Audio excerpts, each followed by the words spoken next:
And I'm like, yo, I've done this so many times. I am so awkward still and weird. It still works. I don't need advice on how to do it better.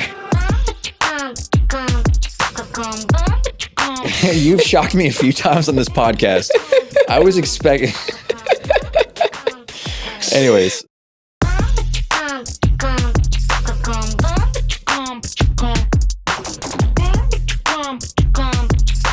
The more you focus on yourself and how you feel good, that's the highest frequency you can ride. And the way you feel is what you attract. Everybody, welcome back to the podcast. This week, we've got another fun guest, a little bit out of the realm here, a little bit out of the ordinary. We have Els Beats on the streets. Welcome to What Can We Get Into? Thank you so much. Do you feel like you're going to be a little bit out of your comfort zone without the espresso cups? Yes, yeah. Okay, so I thought about it before and I was like, should I get some espresso cups and like somehow rig them up to where you feel more in your comfort zone? Yeah. But tell us a little bit about yourself and who you are and what you do. Well, my name is Elsbeth and I'm a content creator. I've always been in the entertainment realm. I went to St. Mary's College across the street from University of Notre Dame. I also went to University of Notre Dame for film and television.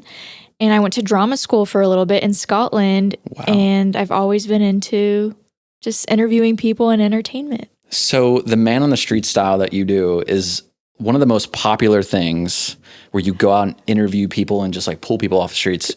Where did you get the idea for that?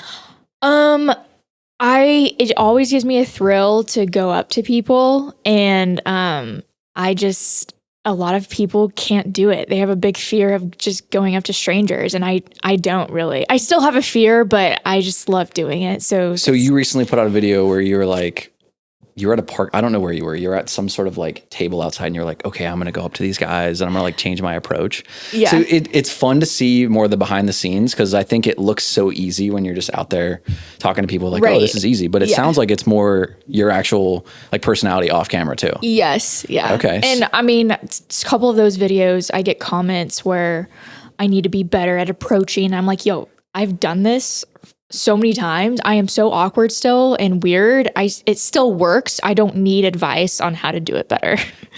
Honestly, people love to be in the comments. Yeah, it's just so ridiculous. Like, you could be so much better if you did this, and I'm like, oh my gosh, no. Do you look through your comments? Do you listen to your comments? Like, I'm obviously, no matter what you post, you could post the most motivational stuff. You're still gonna have people like, screw you, it's rainy outside, not sunny. Do you look through your comments? And I think it's hilarious. Yeah. So how long did it take you to not take that like personally, or when you? You never did. No. Yeah, but when people make videos about me, sometimes I'm like, oh my gosh, okay. So like parody video, like what do you mean? I don't know if I've seen this. Some people make fun of me and make videos. Like I think the that's Katy a Trail little too far. Yeah, but I think it's kind of funny still.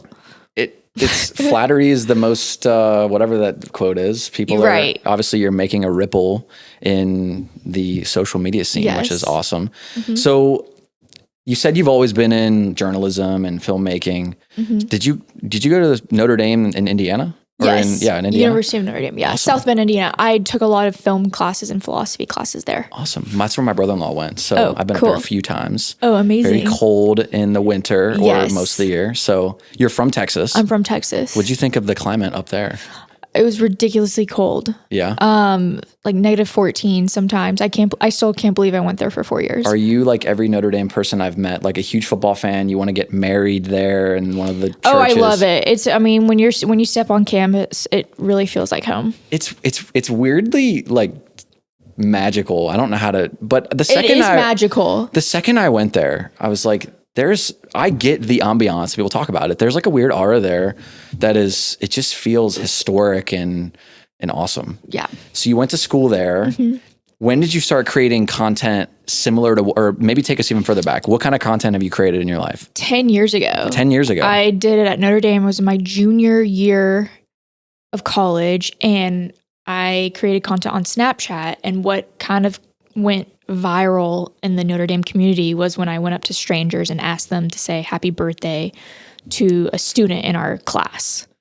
Wow. And so I went up to like some random homeless person, or not homeless, but sorry, that's not PC. Sorry. Or I don't know if that's Yeah. Or person without a house. Yeah. Someone without a residence. Yes. Or a cashier or gas station worker or a celebrity, celebrity coach or whatever. And I would say, can you say happy birthday to whoever's birthday it was? And students just ate it up.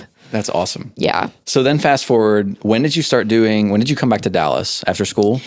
I came back to Dallas. So I went to drama school in 2017 and then I came back 2018 and I really didn't know, I was really lost. I didn't know what to do. And so then I was like, I need to enroll in school. So I thought I was going to become a therapist. Okay. So I was enrolled in my master's at DBU for psychology.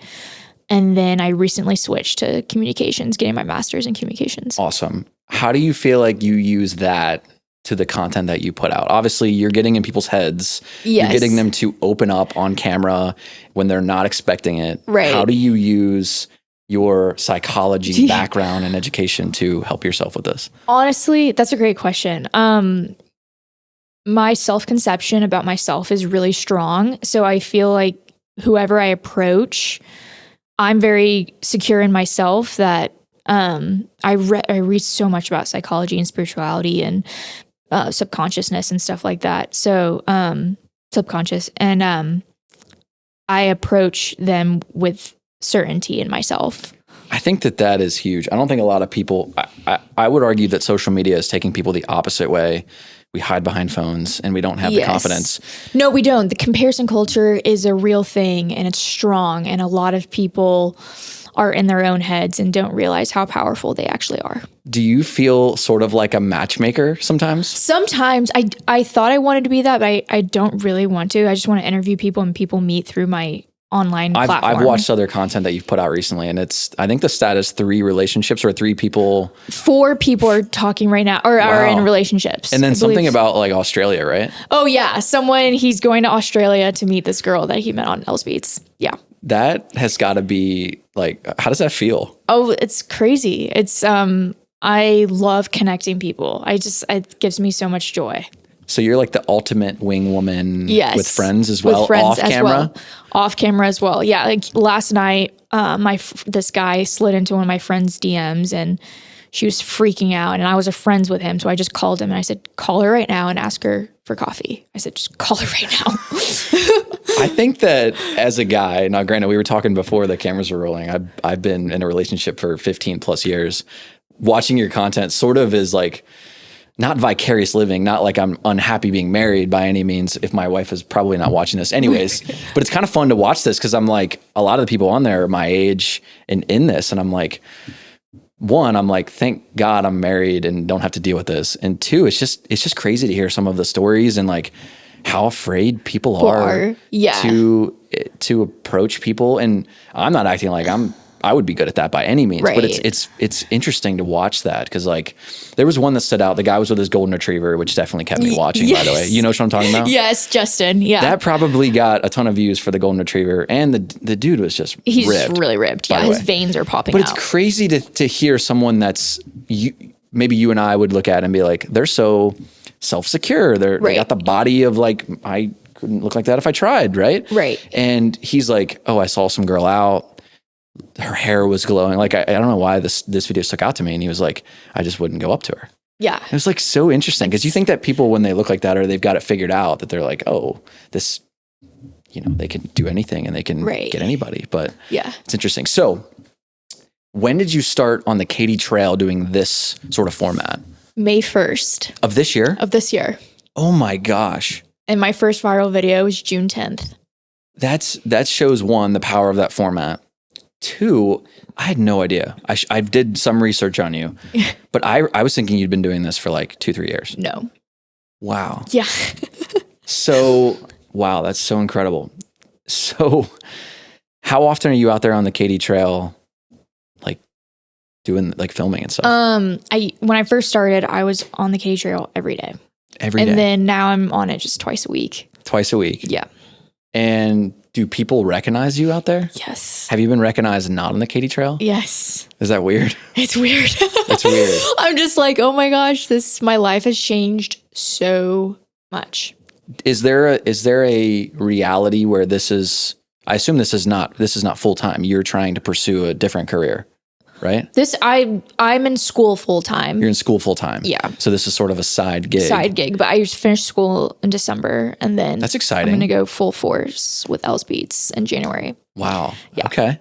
So what's the future look like that you want to and care to talk about with the content? Oh man, the future is entertainment and sketch comedy. Maybe we'll see where that goes. What was the first video that you put out that went viral that you said like a month later? Yes, June 10th was my first. What video was that? It was with this guy named Trey Fisher, and now he has a girlfriend from that video. Wow. When you look back, how much do you look at the analytics? I look at the analytics quite a bit. I've had 20 million views in the last 90 days, probably.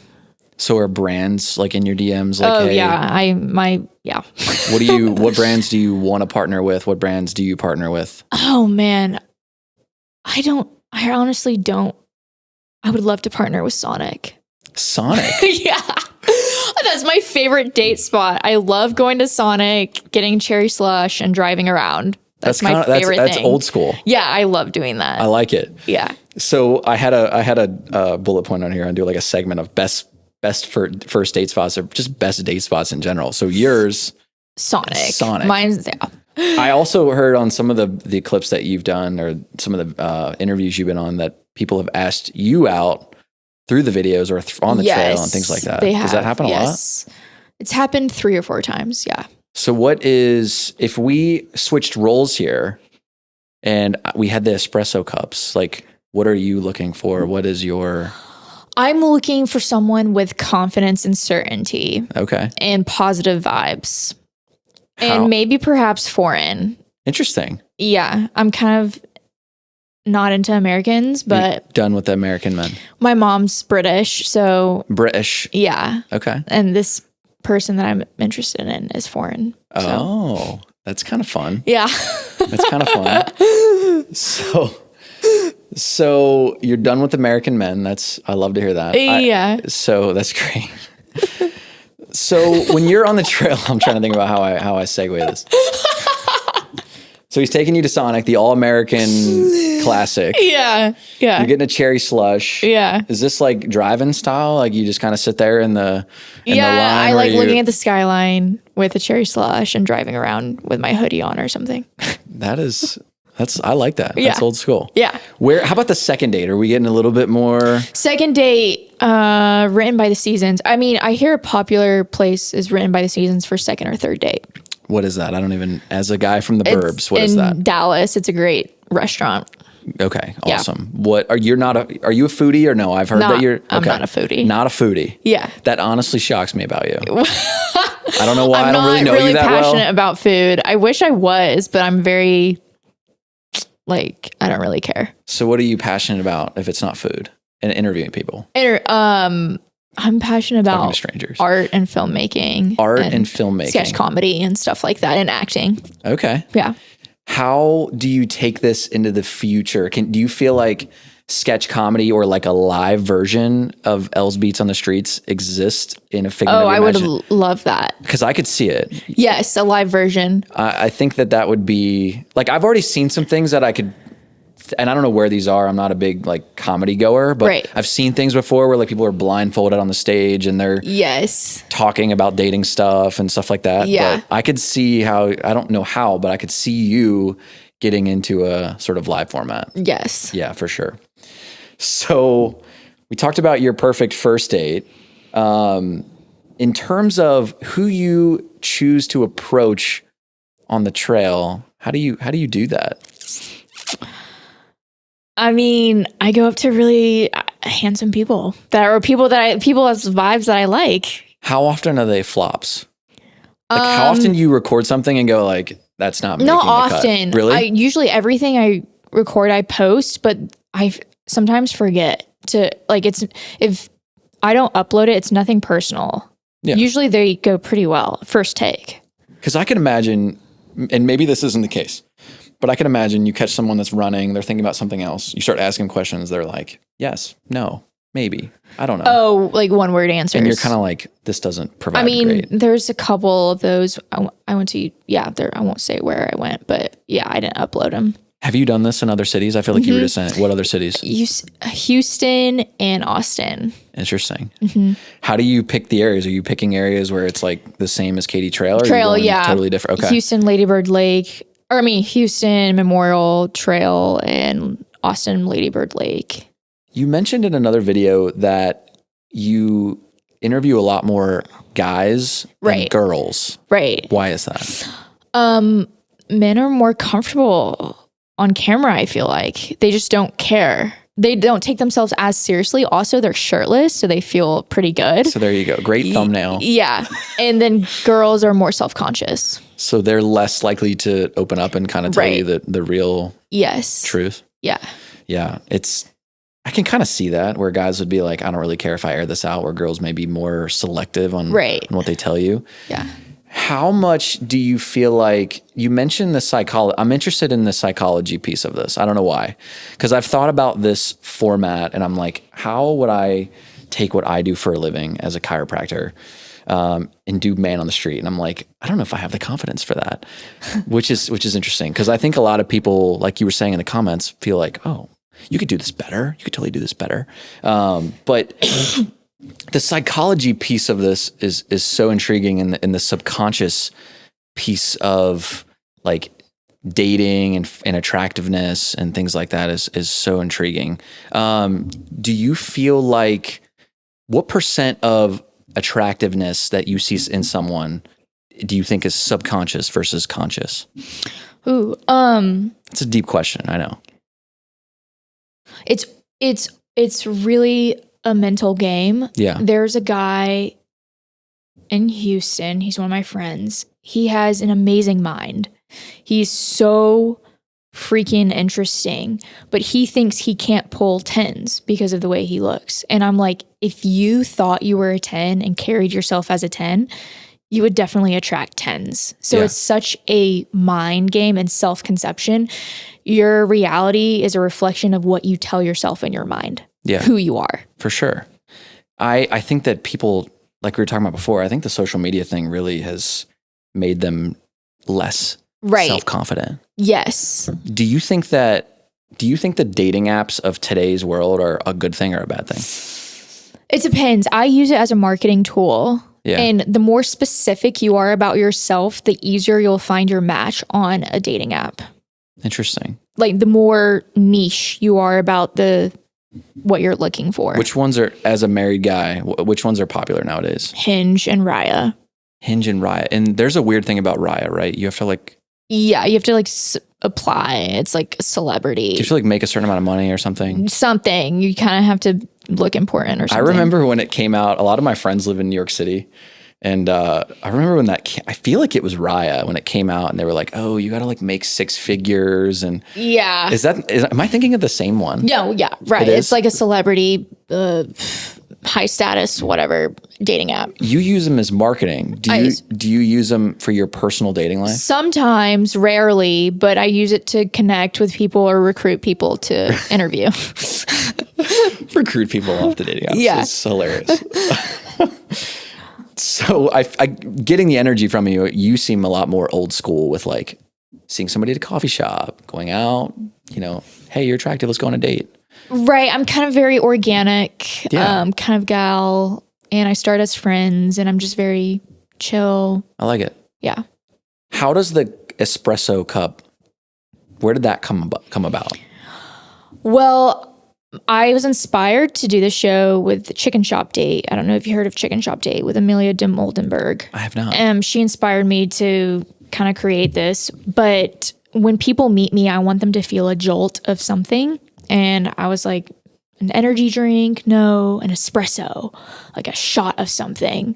So it's like a shot of information, a shot of dating information about yourself, and you're expressing it to me. I love it. Yeah. So do you just put like the microphones in it? In the espresso cups? In the espresso cups, yes. I love it. So you just like walk up to people and you're like, here, grab this. And we're like, you start rolling right away? Right. Or do you give them any sort of heads up of like, this is what we're doing?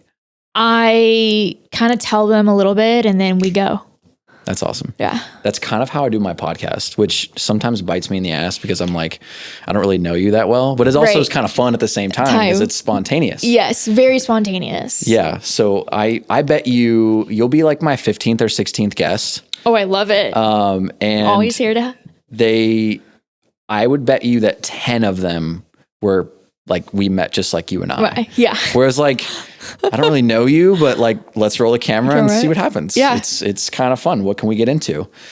So I'm intrigued more on your like short skits and things like that from a videography standpoint. Walk me into that a little bit more.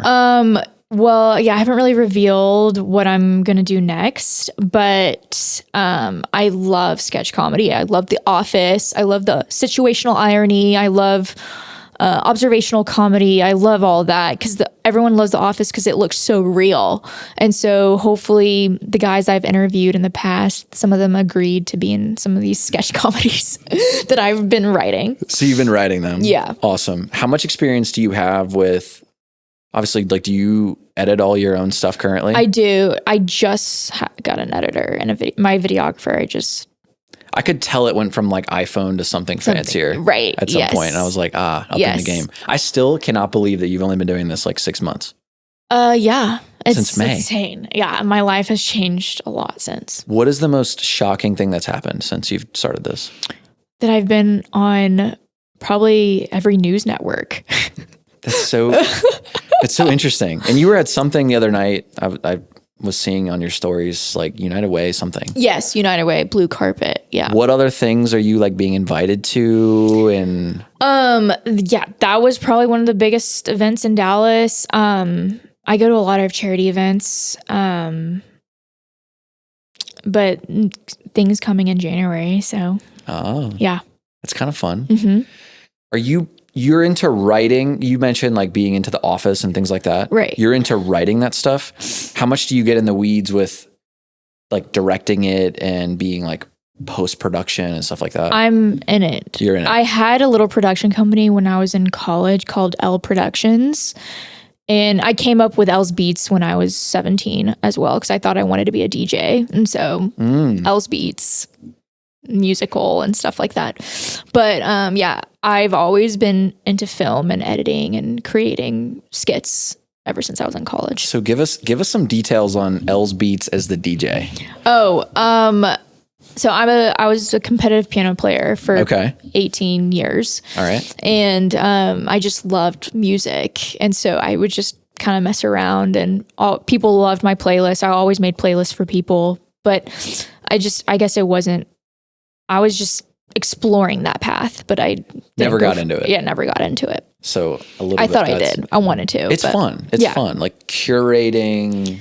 For people that don't know, I've DJ'd on the side a little bit, but it's fun to curate. So if you like making playlists and like sharing that with people, then you'd be a great DJ. Yeah. Because it's basically curating a sound.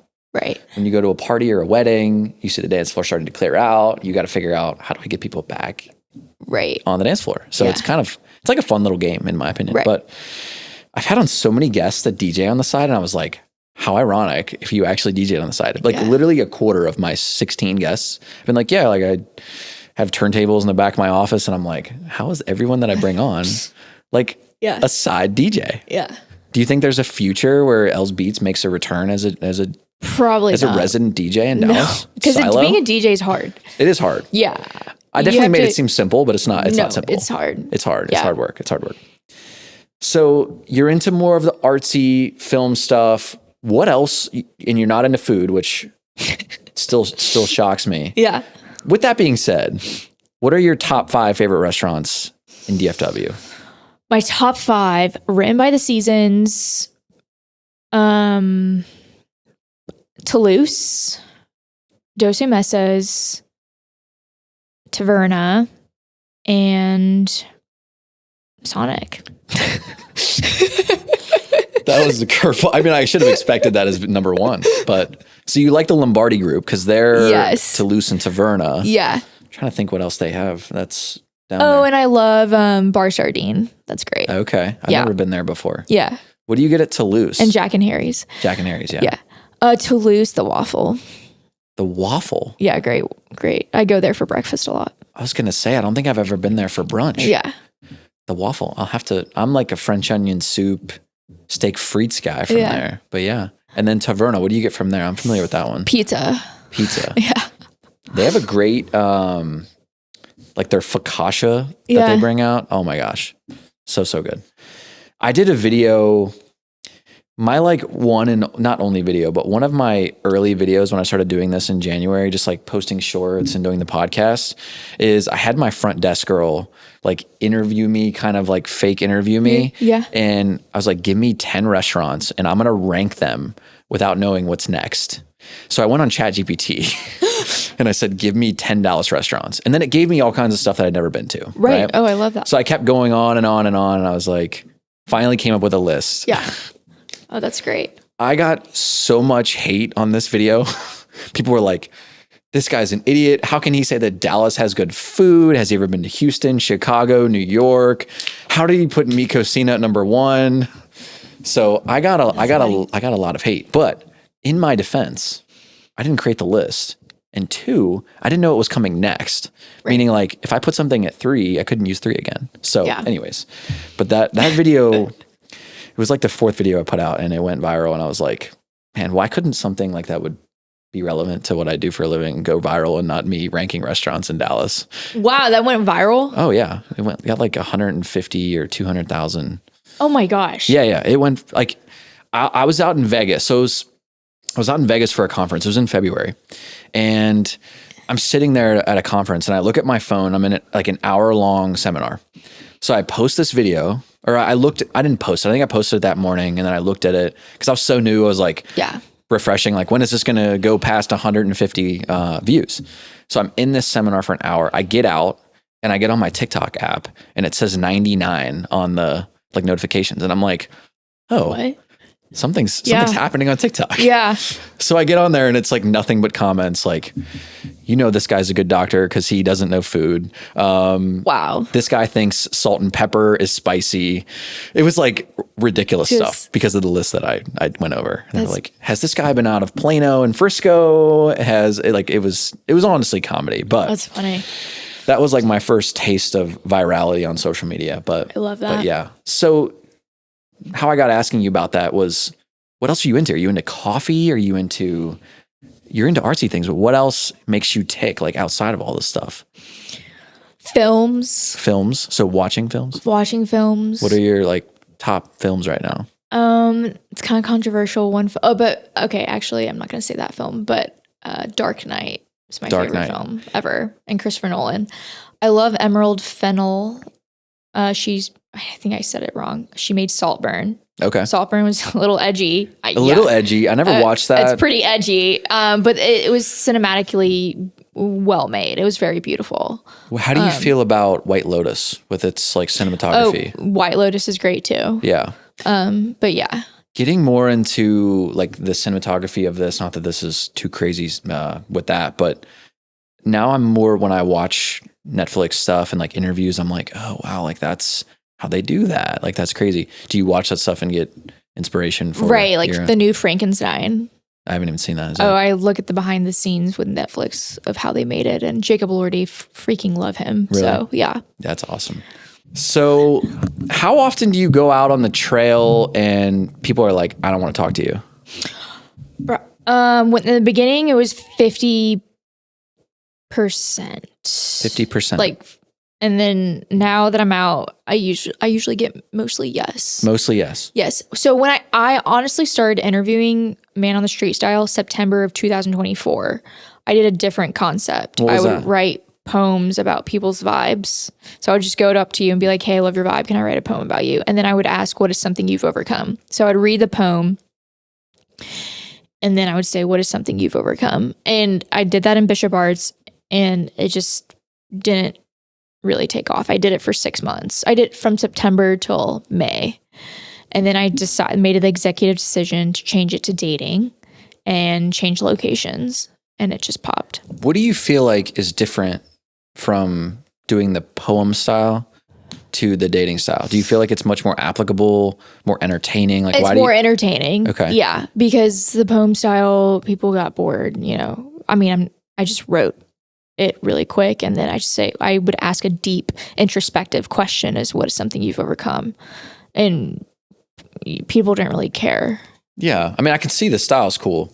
But the man on the street thing has always been your thing. Yeah. So yeah.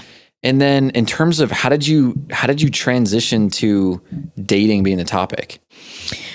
I just knew it was the hottest topic. Yeah. I mean, people love dating. People think it's so interesting. I just was like, I think I need to switch the topic to dating. How do you pick the questions that you I just kind of go off the cuff. Really? Yeah. I don't really prepare ever. Nothing? Never. Interesting. And then I've created a format at the end of every interview, I ask, where'd you go to the university? How old are you? And what do you do for a living? I know that might be a little too superficial, but that's kind of what they ask on Hinge, Bumble, right? Like, right. Where you go to school, like, because where you go to school, someone else will be like, oh, I went to that school, and then make a connection through there or make a connection through what they do for a living. I don't mean it for it to be superficial.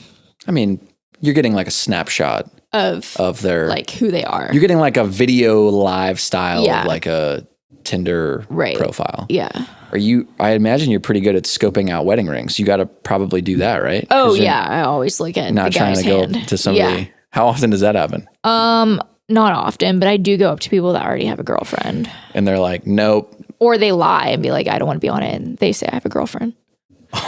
Yeah. Has any of that backfired? Like, oh my God, my boyfriend was on there. Like, you posted that, or? No, I've gotten in some drama. Like, oh, my ex, you just interviewed my ex. I want to go on. And like, they do like a competition or something.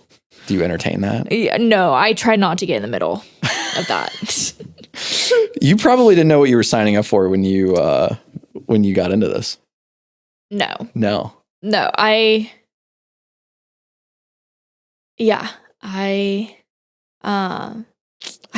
wrote down I was going to go viral. Okay. And I wrote it down in my journal. No, it was not 3 years. It was like 2 years ago. And I wrote down I was going to go viral and be prepared. Really? Like, yeah. It was weird. The more feeling you have about something, it creates it into your reality. So imagination creates reality, but you have to do it. It's a way of doing it. How, for someone that's like myself, I've tried to meditate and I've gotten the apps and all that stuff. And I sit there and my mind just like races and I'm like, is this what I'm supposed to be doing? There's different types of meditation. Okay. The meditation that works for me is listening to music and pacing. Okay. Walking meditation.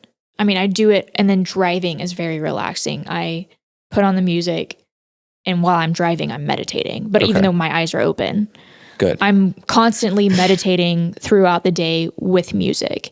And when I go to bars, so I don't drink at all. Okay. And so I never had, my mom always told me, if you want to be ahead in life, don't drink. Solid advice, by the way. Yeah, and I listened to her for some reason. But both my parents, they drink socially, but yeah, I don't. And so when I go to bars, I have an AirPod in my ear because it's so stimulating being around alcohol and people that I have to have a music in my ear to keep calm. And it's kind of my meditation it looks weird, so I cover it with my hair, but it's kind of how I roll. But yeah. So is there a type of music that you listen to? Not necessarily at like the bar, but when you're walking around campus? Oh, I listen to some hard rap sometimes. I love Key Glock. Like that's how I get my meditation going. And Elsbeth, you've shocked me a few times on this podcast. I was expecting. Anyways, I get a lot of confidence from Key Glock. Yeah.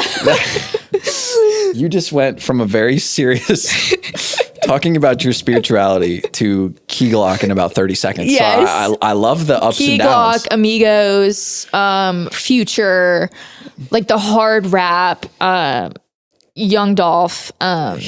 Yeah. Here I'm thinking you're going to tell me like, I listen to the frequency 143 because it's this frequent. Here's what I think you're going to say. And you're like, no, I'm listening to the hardest Atlanta rappers out there. And there's a song called Plain Jane. I forgot who that's by, but it's a hard rap song. A$AP Ferg. Yeah. Okay. Plain Jane. And he talks about, I mean, like everyone's plain Jane. I don't know. That song makes me confident because no one's different from you. Everyone's equal, and that's why there's a lot of confidence in rap music. Yeah. Sometimes you got to pull out some of the other stuff that they talk about. I feel like I'm getting old when I start to listen to rap and I'm like, oh, like some of the stuff they're saying, they're like, ugh. Yeah. I don't know if it's because I have kids, like young kids, but it's weird because my dad was like that when I was younger and listening to, I don't even know back then. Yeah. Gucci Mane and stuff. And my dad's like, what are they talking about? I know, what are but they it's saying? the rap communities. I like it. Are you more of a vibe and beat girl or more of a lyricist? What are they saying? Girl? Vibe and beat, the emotion, the whole drop in the song, I thought you would say that. Most people that are more lyricist type of people that listen to the lyrics and really care more about that are going to say more like J. Cole, Kendrick Lamar, because they're more lyricist and poetic. Right. Where Migos is much more about how it sounds. How it sounds, yeah. Yeah. Do you have like a cool Post Malone Dallas story? I feel like everybody from here has a Post Malone Dallas story. I have yet to meet him yet. Really? So I hope so. Yeah. He's in town next week. He's doing the halftime show at the Thanksgiving Day Cowboys game. Yeah. Is he dating in a relationship? I know he's got a kid. No idea. But he's very private. Yeah. It shocks me how these celebrities can keep private relationships. Right. Does that shock you at all? Yeah, it does. People are very private about their dating life. It just amazes me when you talk about someone such as Drake or Post Malone, how they've, even I think like Chris kept Brown, a low profile. like they've had children and not, like, to me, that's amazing with the era of social media. Right. It's crazy.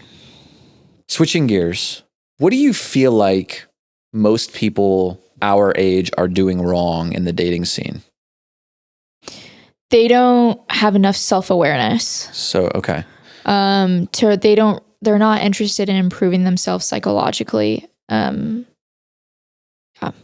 that being said, do you feel like they're more concerned with like what the other can give them versus what they have to offer? Yeah. Is that kind of what you're saying? Yeah. Okay. Why do you think that that's a problem now? Do you think it's always been a problem? Do you think it's Dallas? Do you think it's 2025? What do you think it is? Social media everyone's a little more narcissistic because of social media. What would your advice be to someone that's dating right now? I have to give it to myself, but the more you focus on yourself and how you feel good, that's the highest frequency you can ride. And the way you feel is what you attract. I love that. I think we should end right there. That was like I'm definitely going to clip that and make that like the intro. That was awesome. Elsbeth, tell people how they can find you. They can find me on Instagram at _ElsBeats_, and then I'm also on TikTok, Els Beats. Is your TikTok bigger than your Instagram? No, it's smaller. Really? It's a lot smaller. TikTok's a weird... It's a weird thing. Do you think it's bigger because Instagram is more of like a... I wouldn't say local, but it's definitely more people follow people that they care about, where TikTok is like so much randomness. Like, what do you think? I don't know. The algorithms are trippy, but I'm is. not sure why my Instagram's audience is a lot bigger. So, well, thank you so much for coming by. Thank you. I Thank appreciate you so much. your time, and thanks for coming on. Thank you. Appreciate it.